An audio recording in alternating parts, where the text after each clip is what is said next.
very proud of our team on Saturday, getting a victory against Florida, in-state rival, again, winning our state championship, which we hold very important, which we think is a very special thing. The season undefeated, which is one of our goals, on winning the Atlantic. So, keep taking steps at a time to where we want to go. But, very proud of our team. And, it's hard to go back-to-back seasons undefeated, and I'm very proud of what they've been able to accomplish during the regular season. To think that all the great teams have ever been here, that's never been, I never realized that until they said it after the game. And there's been some great teams and players and everything else here. But it just shows you how hard winning really is. And very proud of our guys for that accomplishment. Saying all that, don't mean the Hill Beans got next week. So we got to move on and get ready to go. But that's you have to hit your goals one at a time, and I think you have to stop for our players and understand what they're accomplishing. Because sometimes you can get caught up in it so bad that you don't appreciate and understand what you are achieving as you go. Now, you can't dwell on that, but I think it's very important to reflect on it at times for split seconds to remember that we are achieving, getting better, and doing things we have to do. And very proud of the organization and team for being able to do that.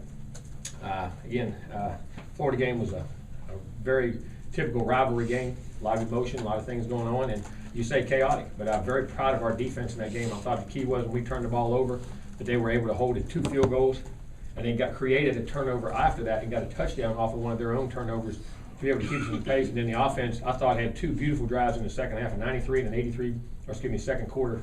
Running the football, throwing the football, 2 beautiful drives right there. And unfortunately, we gave up the block punt. We had a guy lined up wrong, and it created a numbers problem. They got the punt. We got that fixed later on, something that had never happened. Sometimes it happens. And they got the momentum back, and then it was a turtle. And we had the penalties in the second half. Thought the offense had some big runs, had a big run called back, had a couple other plays called back for penalties, little things, but, still overcoming. And when I think that the defense kept playing extremely well, and, our field position in that game really struggled. Our average field position was like 18-yard line. Our special teams, we had some penalties. Return game, they did a good job. But saying all that, as crazy as it sounds, being able to win the game we did, which I thought was great defense, and being able to run the football against a team that doesn't give up many running yards, and to do it with a freshman back who I think emerged at some key times in that game, and our up front people blocked, our fullbacks, our tight ends, our offensive line, and to be able to get down there and win that game like that, to me, is a very resilient thing for a team to find another way to how to win games. And I think that's very important. It's not always the same song and dance. You do have Jameis, and Jameis has made some tremendous halves and done some things, but sometimes every teammate needs picked up. It wasn't his A game. He was off that day. The other guy said, don't worry about Jameis, we got your back. And to me, that's what a team is, and that's why I'm extremely proud of what they're able to accomplish and be able to play in that game, because Florida is a very talented football team. Like I said, could have been 8-2 very easily coming into that game, and had a bunch of good players. But, saying all that, we got to move on and get ready for Georgia Tech, who I think doing an outstanding job on offense. They can move that football, very dynamic. They can throw it very well. That starts with their dive inside, and their quarterback really reads that thing well. He reads all the phases of that option well. I've played teams that always have that. Some of those quarterbacks can't make those decisions consistently. I think Thomas is the key to making them go. Their fullback dive is against Georgia, they lined up and ran it about 8 plays in a row. Just first touchdown, second, they ran that same play 8 plays in a row. Just went straight down the field. So you got to be able to do that, but then Thomas can read all the different options and pitches and things they do there, so they're very dynamic and they can throw it. Defensively, very multiple, different blitz packages, coached very well. Secondary, a lot of guys we recruited and knew very well, because through the Georgia-Florida area. Linebacker in the middle, Quayshawn is from Lakeland down. We had him in camp. He's like I say, he's not 6'3", but I'm gonna tell you what, guy's a heck of a football player. It's like Paul Davis right up here in K-Row. Those guys make tackles, they make plays, they can rush up front.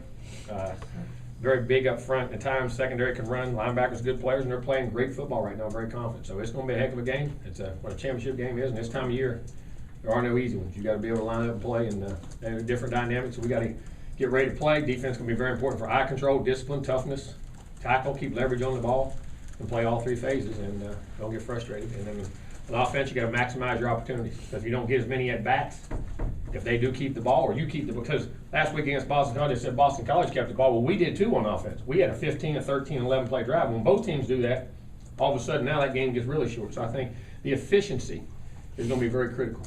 And when you do get chances for touchdowns in the red zone, you got to convert it. And saying all that. So it'll be a great game. What championship game should be made of. Paul's done a heck of a job coaching this year, and got a good team. So, question? Jimbo, what was the emotion of going undefeated again for you and for this team? Because the significance is a little different this year than it was last year going undefeated. I think it was, but I think they're very proud. But again, our team keeps looking forward. That's why I mentioned that today. You very rarely hear me ever mention things like that. But I do want them to understand what you are accomplishing, because sometimes you can't see the forest for the trees. And sometimes that's a bad thing because you don't realize what's going on, but sometimes that's a good thing. In other words, you're doing really good things, and what you're accomplishing and being able to do, you need to sit back and say, you know something, we're not a bad foot, we're doing pretty good, you know what I'm saying? But then we got to move on, but you got to reflect on why you're doing good, things you do bad, and then correct them and move on. But I don't think there's a lot of emotion. I just wanted to reflect and appreciate a little bit, because as I say, smell the roses as you do it. Sometimes we want to, and in our world, and you know, as coaches, we're driven. Players, we're driven. Media is driven to the next game. You know what I'm saying? I mean, everybody. And, you know, you say enjoy it, and I have a hard time doing it. I really do. I mean, because I'm that way. But I think it's important for our team to understand it for a brief second and appreciate what they're doing so they can advance and where they need to go. And even that brief reflection, is that just because you feel comfortable that your team won't lose sight of their other goals? I don't think they're going to lose sight. I really don't, because I know their goals and objectives, and they've done it for a long period of time. If they would have done that, they would have done it a long time ago. You know, somewhere in there. Jimbo, when Jameis was coming off after the picks, was he giving you the right answer? Yes, he was. He was. The first one wasn't a bad. They were in inside leverage. We ran a slant. We got a flatten it a hair more, and the guy just came through Pender's shoulder. You know what I mean? But it's a legal play. Jameis got to put that ball just a hair more in the middle of his body. He thought Pender would beat him to the point. That guy beat him to the point, and it's not bad. The second one, he should have just checked it down. Their backer got down. He tried to get up and over. And then the backer bumped our guy, which the ball was in the air, but still, that is a relative. Knocked him off, and he couldn't get in front of the corner. A big body receiver might have got there, and he got knocked. He should have probably just checked it down. The last one was a heck of a play. That won in the fourth quarter. I mean, they were in rat coverage. That means they were cover one. They got a guy floating in the middle. Well, the guy who had the guy crossing, the rat jumps him, then they got to replace back, and he saw it just at the, split second, and jumped up and just right on his fingertips. I mean, the read was good. It was just that was more of a great play by them, because the guy was wide open behind him, and the play they just made a great play. And I'm trying to remember the sprint out. He threw flat. Had the guy on the sideline. He just threw it too flat. Didn't have the ball up enough. But like I say, sometimes when I always say this, and you remember me saying it, I think it's easier to be great on defense, consistent, than it is on offense, because there's going to be a day on offense. That's why you can't ever get away from running the football, and you got to play great defense. As I say, sometimes those putts, they don't go in the cup. Sometimes you're shooting the basketball, it's in and out of the rim. Sometimes, you know, in baseball, guy can go over 3 and 3 strikeouts, next day hit 3 home runs. There's a rhythm and timing when you're a skill guy, and it's sometimes when you can use it, he can get back into that groove.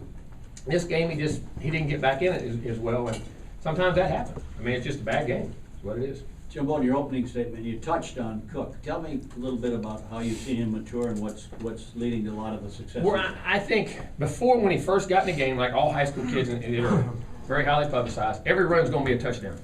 You know what I mean? I'm going to take that ball, and usually what you can do is bounce that sucker outside, guys that are fast as him, and just outrun everybody down the sideline.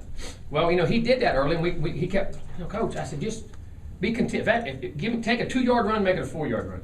Take a 4-yard run, make it a 6-yard run. What I'm saying is, when it's there, get physical, drop your pads, hit your pad level, because he is a strong. People don't realize how strong he is. He's a 202, 205-pound guy, and hit that thing. And I said, run with a little more pace. Trust your eyes. Don't let the game slow down. Don't try to make every play a home run, because you will naturally have home runs. When you hit space, ain't nobody gonna catch you. You know what I mean? And do what you do, and then how he's grown as a pass protector because of the trust factor there, and even as a lead blocker at times, which I think Carlos has really excelled at in his dual role with the times that he's had to be the lead blocker. We don't know sometimes whether the way we check our plays, one of them's going to be that when you got them in a game together, just based off what the defense does. And Carlos has excelled at, and I think him watching Carlos has really helped him. So I think he's still got a ways to go, but he's really developed himself in all the phases where you trust and you can call the game when he's in. Sometimes when young backs are in the game, you got to call things, all right, when they get the ball, or a couple pass protections that they understand. If you don't, you could be in trouble, because then your star quarterback can get killed. You know what I'm saying? But now his knowledge and learning of just the whole offense, I think, is really what's grown, and you feel comfortable with him in there, and he's running the football really well. Is there a time that you'd say it clicked for him, or maybe for you in terms of the confidence? Probably 4 or 5 weeks ago, I started. You start seeing it in practice. You know what I mean? All the different looks, and you just kind of like Big Rod. Remember I said Big Rod was ready for a couple of weeks before he played. Just all of a sudden you just notice, you're used to yelling at him. You say, man, I ain't yelling at him in a couple of days. You know what I mean? What's going on? And then you start, and you're watching that film every day, and they're going to get, and that's why we practice our good people just to keep that speed. Well, he's blocking so-and-so, and that guy's a real good player for us. So, or that he's running and making that guy miss, who's a real good player for us. So, all of a sudden, I don't think there's any one day, you just notice it over a period of time for a couple practices, On Terrence's interception, how good of a job did the other defensive guys do in finding blocks to make sure? Oh, you talk about Jalen circled up, and then the other two guys got in front of the tailback and wedged it, and then Terrence slowed down and act like he knew what he was doing running the ball, didn't he? But let him set up. But that was, again, a total team effort to get him in. That was tremendous. That really was. How much do you think that interception kind of settled down Jameis? Oh, I think it settled down the whole football team. I think that was a key play. That was a turning point in the football game, in my opinion. They really turned it back, because that could have been in 16-0 or whatever it was. I think that was an unbelievably critical point in the game. Tremendous. But your receivers were limited to 5 catches for 42 yards by far, season low. Is it something Florida was doing schematically to really take that away? Both. I think they played a lot of press, and I thought grabbed a little bit, but you got to fight through. You got to be strong. And then we worked Nick on a lot of matchups. We liked Nick. We liked the backs a couple times, and we ran the football. We just didn't give him at bat. And then a couple times James missed him. I mean, we had plays there, and he just, he missed them. He missed a read on a 3rd and 2 late in the game there. Bobo coming across the middle might have scored. I mean, was scot-free. He looked in the back, and his flash looked, and somebody came in his face, and he flushed off of it, and just combination of things. Nothing. I mean, I think they can play much better, no doubt. But at the same time, it's a accumulation of different things and how the game went. Is that the best secondary you guys have faced this year? That was one of they were good ones, but we faced some other good ones. I'm gonna tell you that one at Wake, a crazy sound, them corners at Wake, and some of those guys are really good. I mean, there's a couple others, trying to get back to Louisville had, Holloman, all those guys. I mean, we faced some really, you gotta remember, we faced, is it 10? I don't know what the number is of top 40 defense, and like 6 of the top 15. 5 of the top 15. 5 of the top 15. There's 5 of the top 15 defenses in the country we went up against, and I think it's like 7 of the top 40 on their notes here. It should be more than that. It was 10 going into last week unless somebody dropped. Seriously, it was like 10. And like in the top 25, it's like 6 or 7. So I mean, we faced some pretty daggone good defensive football teams. Yeah, well, how much will it help having played the Citadel? Oh, no doubt. I mean, just for giving them an idea of how it's going to come and getting that, you've got a realistic look at how that's going to happen. There's no doubt that will help. There's no doubt. And also the impact that Charles Kelly can have on this. Going against it, But, I don't want to oversell that, and I mean this, because coaches leave programs. We played against, Damon was at Auburn, Coley's down at Miami. They can give you an idea, but you still got to go out there. And the secret to this thing, I mean, everybody wants this magical defense that you're going to run against Georgia Tech. There isn't one. You got to take on a blocker and beat him. You got to be sound in what you do and make tackles. And I mean, you got great football players that play great. Usually are the things that stop other offenses. Now having a conceptual idea of ways to do things and 2 or 3 or 4 different ways to do things, I think that will really help from that standpoint, Tom. Terrence just said on the conference call that the key thing is not playing the ball, playing your man. Exactly right. Eye discipline. I mean, remember I said that a long time ago. I said, your eye discipline. Eyes are the greatest thing any athlete has, bar none. Bar ability, size. Because I say shut them and see how good a player you are. And if you're looking at the wrong thing, you might as well have them shut. So I think keeping your eyes disciplined so you can process and see and then trigger that much quicker. And the difference in that, for getting that dive or getting that pitch, sometimes is, you see them, they're inches, being able to react quicker and get on them to close the gaps. And it's going to be extremely critical that we able to do that. Going back to Dalvin, he makes guys just completely whiff in the backfield, in the open field. Is that his feet, or is there something else that lets him? I coached him that way. that's all he you. couldn't do that till he got here. No, I mean, it's just, and I say that, and I joke, it's between him and the good Lord. Mm-hmm. I mean, but then Jay's done a great job. You have to understand, like I said, how this being blocked, the scheme, the tempo, how to run in certain things. You really do have to teach a little bit and guide, and then let them go. But if you have to tell a back how to run, he needs to be blocking or playing somewhere else. You know what I mean? But you can help him how to press a block, how to read a scheme, how to tempo a run, or tempo here and then hit it here, and they can learn that way. But that stuff, that's just reaction. Those guys, you just naturally, your body quicks. He's strong. Great eyes, great vision. I mean, those things are just, you recruit those. Is it tougher to simulate an offense like Georgia Tech's in practice? Without a doubt. Because it is, and I don't really think it's as much the skill guys sometimes. I think the speed of the ops, how fast they do it, and the reads they do it consistently, when they pull it, when they do it. But I think even the blocking scheme, how those tackles release and they cut, or the guards, or whatever they do, I think that's very difficult in my opinion too. Just as difficult, maybe more so than the skill guys. Is that part of what makes that offense so effective? Is that most You don't teams see see it. it every week? Exactly right. Exactly right. And that offense is key in that when those offenses go, it's like any offense, when the quarterback can really roll. You got your big old fullback here that can do that, and then that quarterback has to be able to, dive, pitch, run. I mean, he has to, and if he has any throwing skills, I mean, and they've got him a good one. Because I know we recruited Justin Thomas out of high school at Prattville. Thought he was a heck of a player. I mean, he played all kind of different positions for him there. And he's very, very fast. Jimbo, at what point did you guys start looking at possible opponents in the championship game? About a week ago, we started to get it broke down and have an idea, But our problem was we playing so many daggone good people and playing two your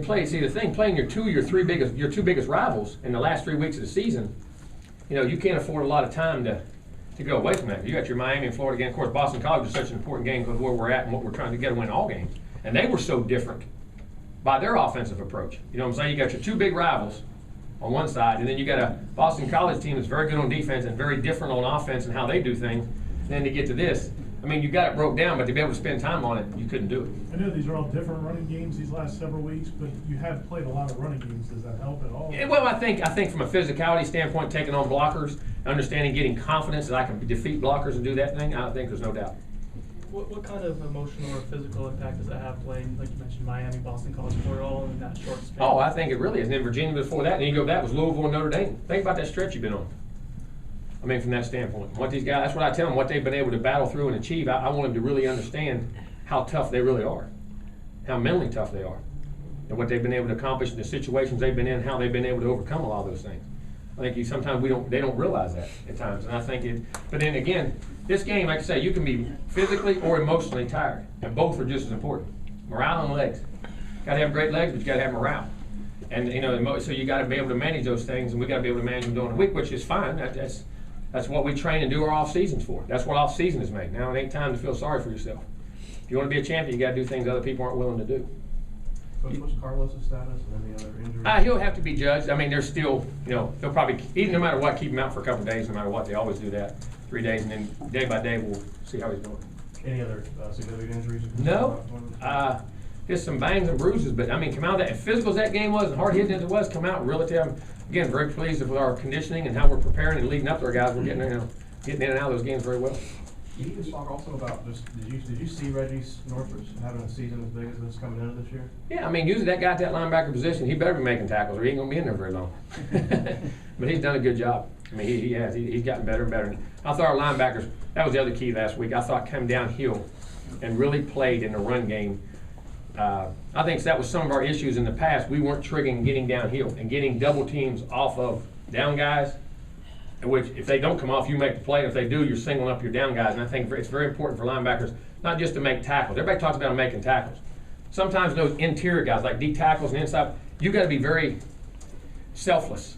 Sometimes you got to take on blockers for other people to do it. You got to spill it for them, and you got to understand that you're not. It's always designed for you to make the tackle. It's for you to fill your gap, do what you do, so other people, And I think we're doing a better job of that now, and I think that's why we're playing the run better. I think Georgia Tech maybe sneaks up on people a little bit. They're pretty quiet for a 10-2 team, at least before the game. I think they're very underrated at 12. I think they're very underrated with the wins and the quality of our league and what we're going on. I think they're very underrated at 12. Well, they seem to be a team that's getting better down the stretch. They're hitting a hot run now. Again, that's timing and rhythm and all that. They're playing very well right now. Ira, do you have something? I'm sorry. I was going to say, you talked, Matthew Thomas was available in the second half. He played a little, but the fact that Reggie... Well, they were playing so well. He was going to play some, and it's hard. As a coach, you say, well, I want to play him, but I finally got these guys playing like I want to play them, and we're doing really good. Then you say, okay, I'll put him in there, and then you'd wrote an article. Well, we were playing good, and Matthew Thomas went in and screwed everything up. We took it out. I joke about that, but that is a tough thing for a coach to do, because you say guys deserve to play, and I do, and that's sometimes you tell a guy, we're going to play you 30 plays, and he plays 15, and he's upset after the game, and you'd say, because we try to tell him how they're going to play, what we plan on it. But we were doing so well as a coach. You hate once you get in a rhythm or a scenario. Sometimes, it's a fine line. Sometimes you go ahead and stay with it. And that's a gut. People ask you, it's a gut feeling. You got to trust your gut on what you do and explain to the guys it goes on, because the object of the game is still to be successful and win. Those are tough calls, Albert, extremely tough calls. Jimbo, the first missed field goal, they threw the flag and they picked it up. Was that Jalen jumping up? He could jump, but he didn't land on anybody. So as long as he does not land on anybody, it was a correct no call. But you just don't jump like he did. I mean, he could jump, he got up and over, and he didn't land on anybody, so it's not a foul. How beneficial was that Florida-Georgia film based on the similarity between schemes with Georgia's defense and your defense? And are you going to look at the Georgia Tech film coming up this week? Is that going to be? Oh, we're going to look at all those. They look at all those films. I mean, but it helped. But we did some things a little different than what Georgia did in that game. But it does help seeing maybe how they'll attack you. Does it drive home the point a little bit to see when a defense maybe plays out of position, what a team like Florida or Georgia Tech can do? Oh, no doubt. I mean, there's no doubt on that now. I mean, and you point those out all the time, the discipline part of it. You had the injuries at the Citadel. Do they block? You have the same. Do those teams all do the same? Oh yeah, if they're not, they're first cousins. They're first cousins. I mean, it's just a style of what they do, and and a lot of it is legal. It's not illegal to chop somebody or cut somebody, and I say this all the time. I know people hate that. If you take complete cutting out of football, now you want to make it hard to run the football. You make it extremely hard to run the football. You turn it into a complete passing leg if you take actual cutting out of the game of football. I mean, now I don't ever want anybody to get hurt, but I think how it's done and the way it's done, if you do it legally, is great. And I think Georgia Tech is fine. They do not do. I haven't seen anything on field. Jimbo, Jameis has his thing with the school this week, code of conduct thing. Is that going to affect your scheduling with him this week? I mean, I don't know any of that, and we're not allowed, because of Privacy Act, to talk about it. What's your opinion on the ACC going 4-0 against the SEC this week? Pretty good. I mean, I keep saying it. I mean, we got a great conference. Perception that is driven home out there. It's amazing how you can brainwash somebody. If you're not careful in this country, you won't think for yourself. If you listen to news all the time, they'll tell you what to think, how to think, and why you do things. That's why I say you got to make your own mind up, trust your own eyes, and do it. And again, I say this much, I've been in both leagues. I've been in both leagues for an extensive number of years, at the top levels of both leagues. And again, the top teams of both leagues are very similar. Top to bottom, I mean, I think we stack up. But I don't think I think they got a great league of football. I think the SEC is wonderful football. But you look at the records of certain divisions, certain sides. I mean, I think there's a lot of parity throughout it. You don't go look, you don't tell the truth about it. Jimbo, do you have saying that you feel at all disrespected in the fact that you're like sitting 2 and 3? No, I don't feel disrespected that way. I don't. I just think we make a point sometimes, and I say this even from a media standpoint or a conception standpoint or whatever. I think we all become brainwashed too. Just like I think y'all become brainwashed because people tell you things sometimes. You know what I'm saying? And I say that out of respect. I don't mean that in any disrespect or anything else. I mean, I don't think there's a hill of beans. I think you got to say one conference is better, but I don't think it's that drastic. That all of them aren't very similar. You don't tell the truth about it. I think everybody can beat anybody in college football right now on any given Saturday, or Sunday, or Monday, or Tuesday, or whatever. We play on every day, don't we? Sunday, Monday, Tuesday, Wednesday, Thursday, Friday. But saying that, you're the only one that hasn't lost on any Saturday for the last 2 years, and you're not sitting at number 1. Do you? I mean, I think it goes back to perception. You know what I mean? Because I think and sometimes to devalue winning is, guys, they never stood at this podium and understand how it does. But that doesn't bother me. I mean, that's just, as I said the other day, we're turning into figure skating. We're judging. That's the thing I loved about basketball, football. It's one on the field. You know what I'm saying? So, but it is what it is. Does it frustrate you, man, that you went 4-0 against the SEC, and then the talk was, well, it was against the SEC East. Well, wasn't Georgia a pretty good team? We just beat the heck out of Auburn, right? 35-7. Right. Who just went up and had 650 yards against Alabama. Yep. And then you can, guys. You can take. That's why, as a coach, I don't always get caught up in numbers. But I understand why people out there do get caught up in numbers, because you don't get to see the things a coach. I mean, you know what I mean? Perceive the game, and a coach what he's being asked, the sacrifices, the little things you don't see. Numbers don't tell you everything.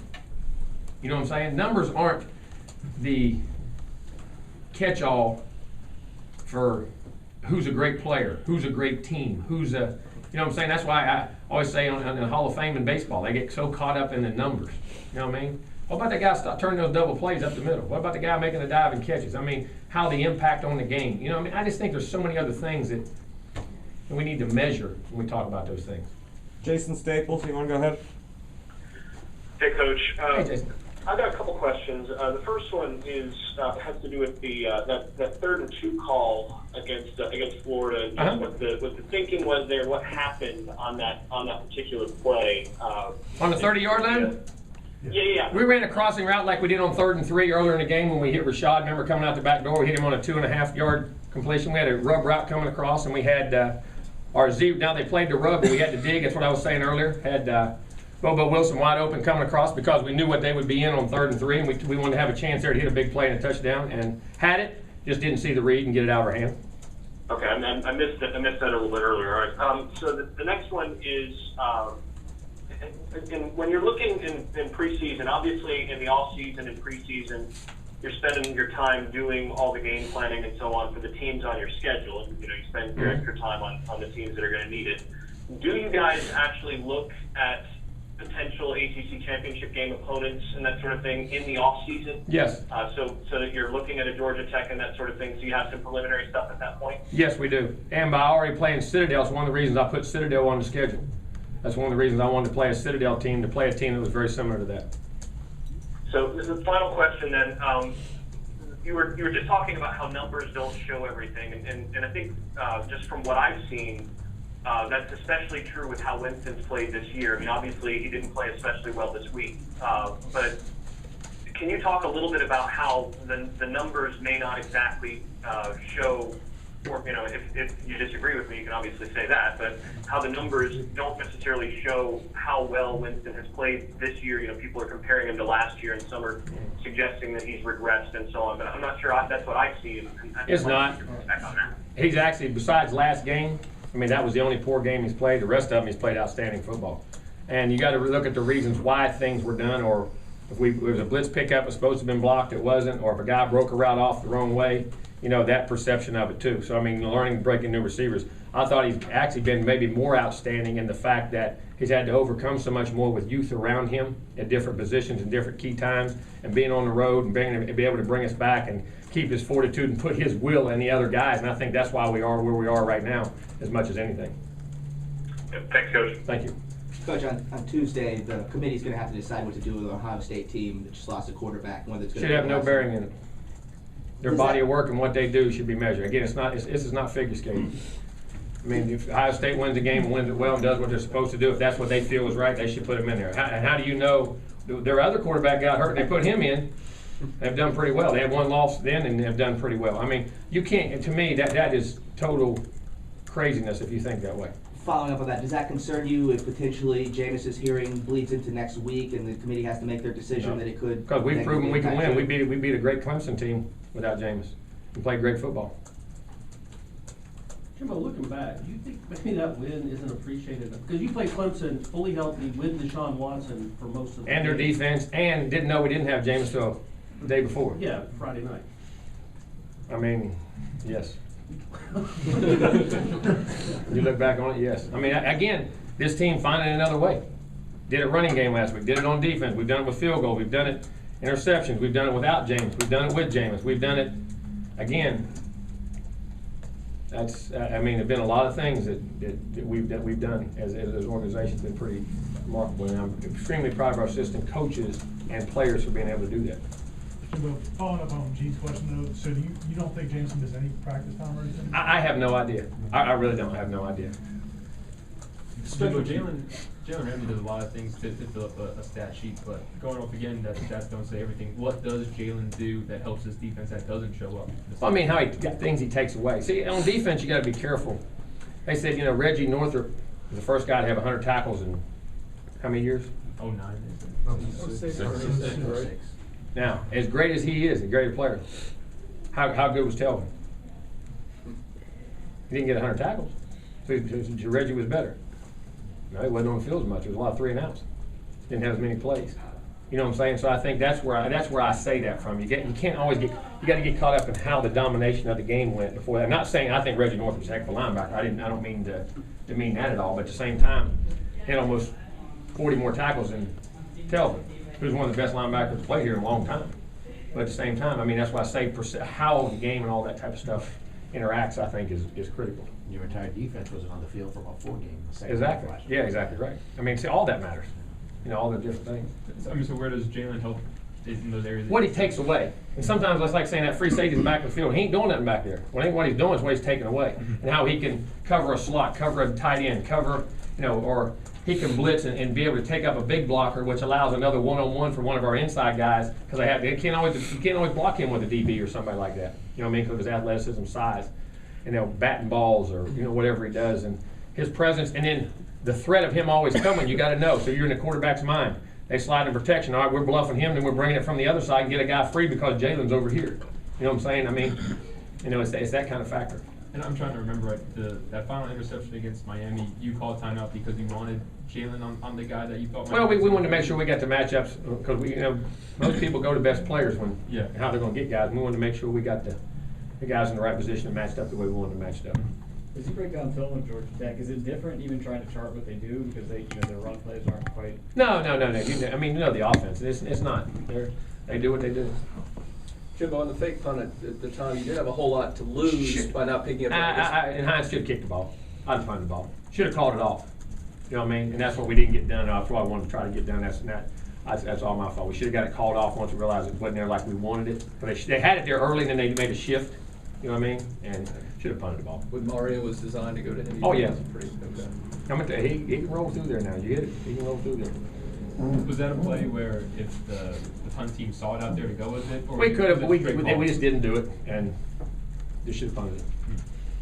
Jimbo, on the last possession before the first half, 2 incompletions, but then was the biggest mistake Dalvin not getting pushed out of this? Yeah, I think understanding what was going on there. And what we did, we missed a block. So we had a blocker who was supposed to be, it should have came out for him. And if we'd have got it blocked, that one guy, that sucker had a chance to hit down the sideline and get that penalty right there. Now that was a big play, was on the second one, which I thought, and I don't complain about, that's the one I thought they had his arm pinned back in the middle of the field. If we catch that ball then, we just took a 93-yard drive, an 83-yard drive, we're at the 35-yard line, we got a minute 12 or minute 20 with timeout. We catch a ball at midfield there and you score, man, you could, get to a 3-score game, you could really put some pressure on them, and that's what we were trying to do, and it just didn't work out, And in hindsight, you say, well, should I have done it? But with that quarterback and those receivers and where we were, and we just had played 2 tremendous drives, down the field, I've done it again. Did Charles Kelly coach Paul Johnson said yesterday he coached offense at one point at Georgia Tech? He might have. I don't remember that. Okay. I don't remember that. The single most impressive thing about Georgia Tech kind of jumps out at you? Just I don't know if there's one thing, it's just more their consistency of how they do things. You know what I mean? Just like over and over, just dive, pitch, boom, dive. Just how they just do it over and over. But they will mix the looks and all that, but just the consistency of which they come at you. Jimbo, when you have those opportunities to, take that leap in the Boston College game or against Miami or even Florida against Florida last week, and those plays don't go your way, are those like special plays that you have drawn up to try to take advantage, or you just? No, that's our base stuff. That's our base stuff. We go through in our 2-minute things, what we do. The special teams unit really struggled on Saturday. Big time. Georgia Tech is one of the best in the country. What adjustments do you have to make there? Clean up fundamentals. We've been very good on special teams. We've covered well and not had block kicks and done that well. We just had that block kick there, and we got to had a couple penalties. We got to go back to fundamentals and do things the right way. That was critical in the game for field position. We had terrible field position on the day. The one place you guys haven't been great is kick return. I agree with you. Not getting blocked. Consistently different thing. We're going to switch some people up this week on our return game, but and it's been different people. 10 guys right, 1 guy wrong. 10 guys right, 1 guy wrong. And it's. He's got to keep sawing wood. When you say switching guys, you're talking about your blockers? Oh yeah, we're gonna make some adjustments.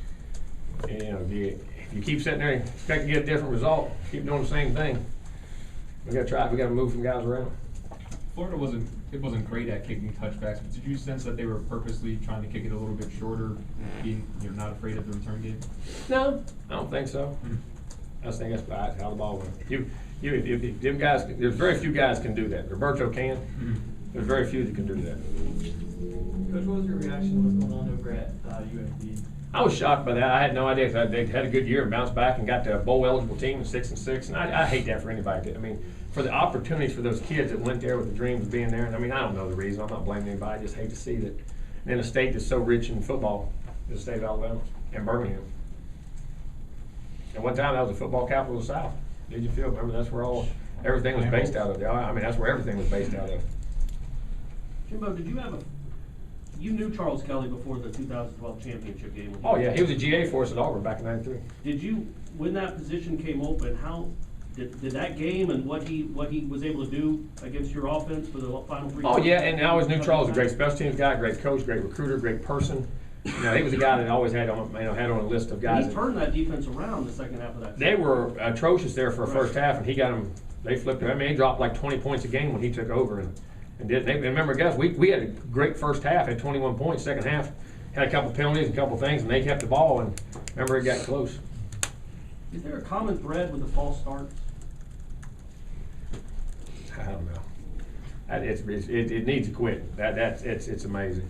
One of them, Jameis, was twitching the play, and they didn't hear him. I mean, the guy didn't hear him easy up to make the check. The other ones I didn't hear him twice. They just didn't hear the snap count. Was there noise? Was the crowd making noise when you guys were on offense? I heard. They said that. I don't know. I don't think they were. I mean, but I didn't think it was that bad. Any more than normal. I think just nerves and anxiety. Shame.